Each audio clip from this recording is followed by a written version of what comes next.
Cowboy top 30 visits. Just 30 visits.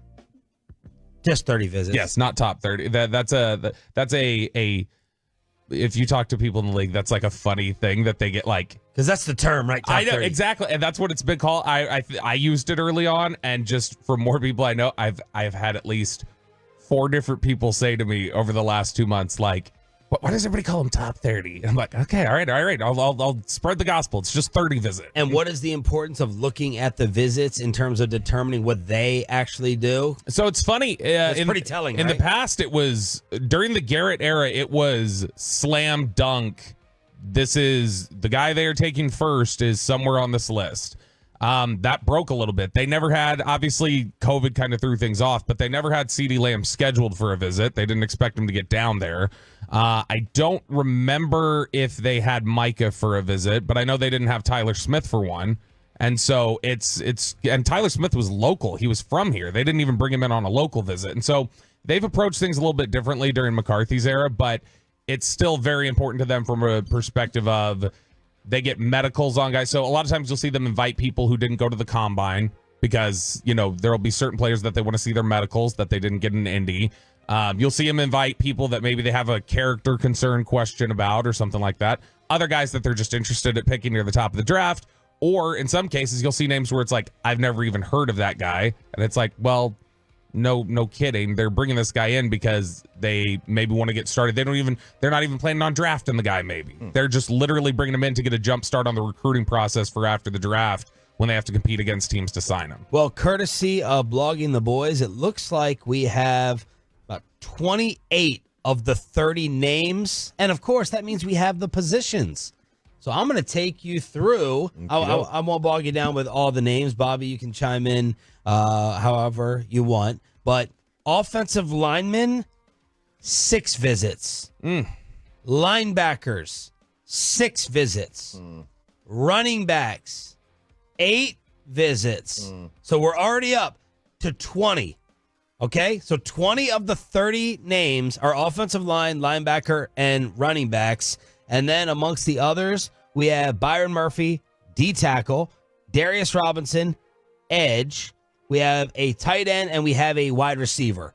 So courtesy of Blogging the Boys, that is 28 of the 30 names, and 24 of them, guys, O-line, linebacker, running back.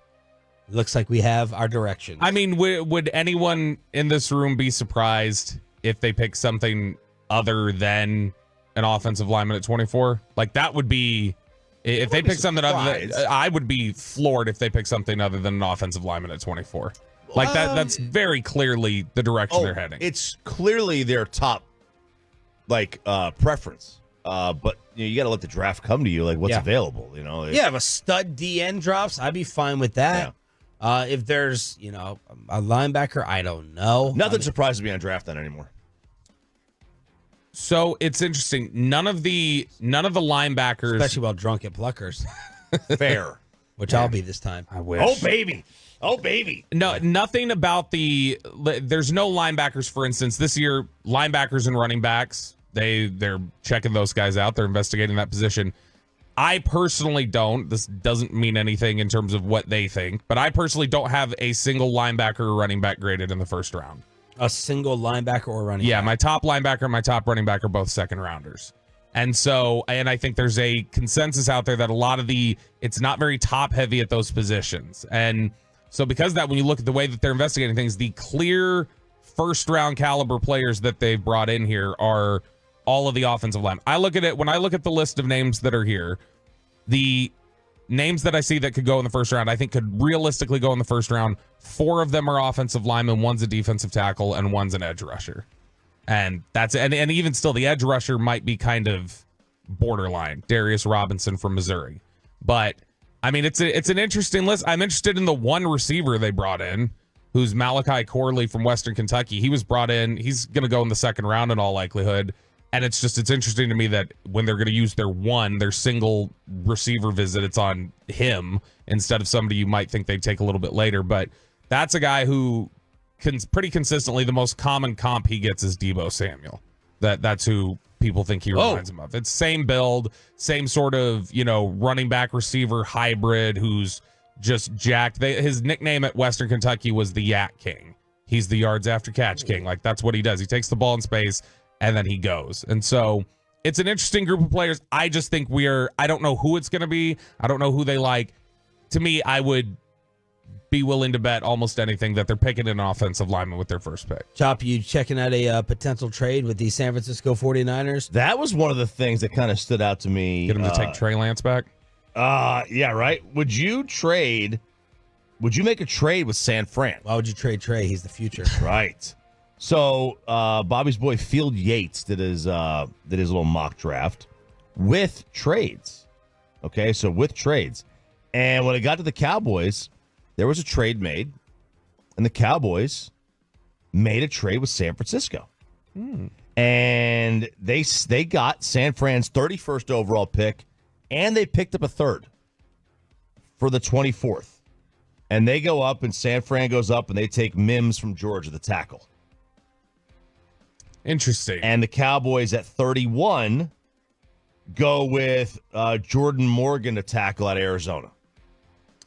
And my thought is like, okay, would this team really make a trade with San Francisco, trying to help them out on their offense, knowing that they may want an offensive line? Because I guess a lot of times, you ask, right, where they're going to go?